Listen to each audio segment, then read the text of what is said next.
Mateus, capítulo 13. Mais tarde, naquele mesmo dia, Jesus saiu de casa e sentou-se à beira-mar.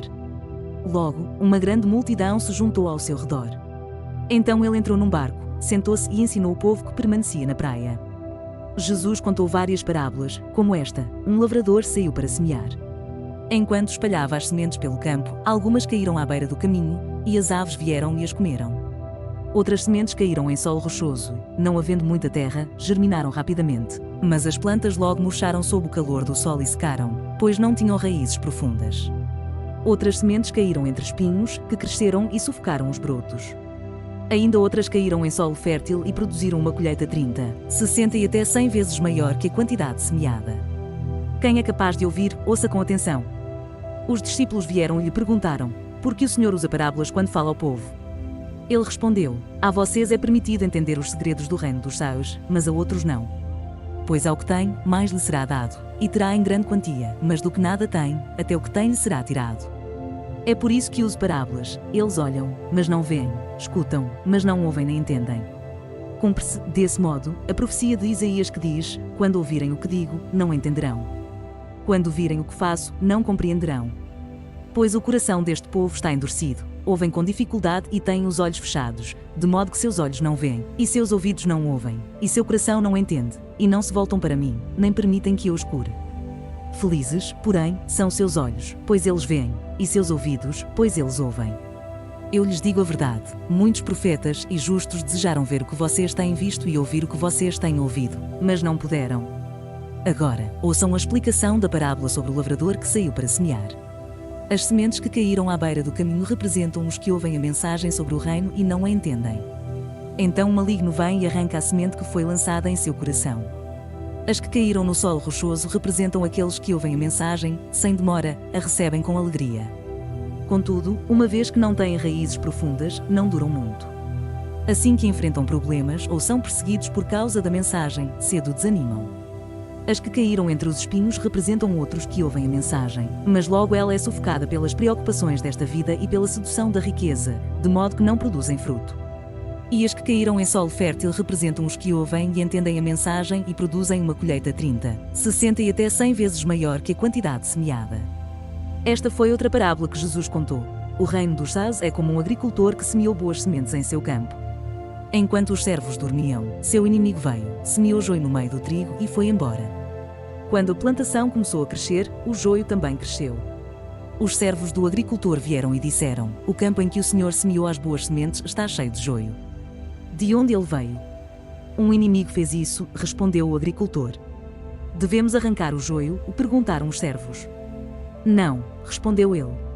Se tirarem o joio, pode acontecer de arrancarem também o trigo. Deixem os dois crescerem juntos até a colheita. Então, direi aos ceifeiros que separem o joio, amarrem-no em feixes e queimem-no, depois, guardem o trigo no celeiro. Então Jesus contou outra parábola: o reino dos céus é como a semente de mostarda que alguém semeia num campo. É a menor de todas as sementes, mas se torna a maior das hortaliças, cresce até se transformar em árvore, e vêm as aves e fazem ninho em seus galhos. Jesus também contou a seguinte parábola: o reino dos céus é como o fermento usado por uma mulher para fazer pão.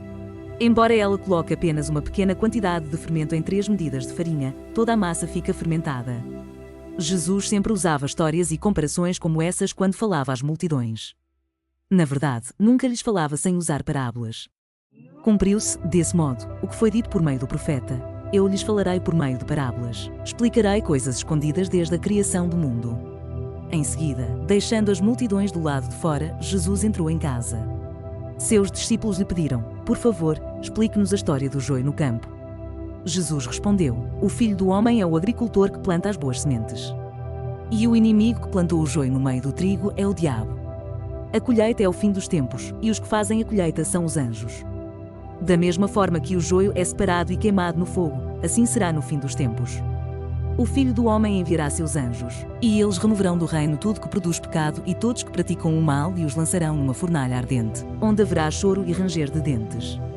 Então os justos brilharão como o sol no reino de seu Pai.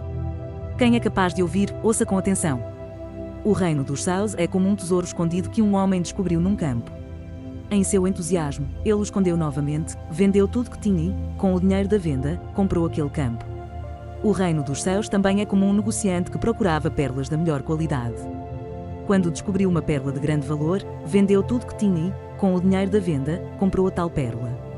O reino dos céus é, ainda, como uma rede de pesca que foi lançada ao mar e pegou peixes de todo tipo.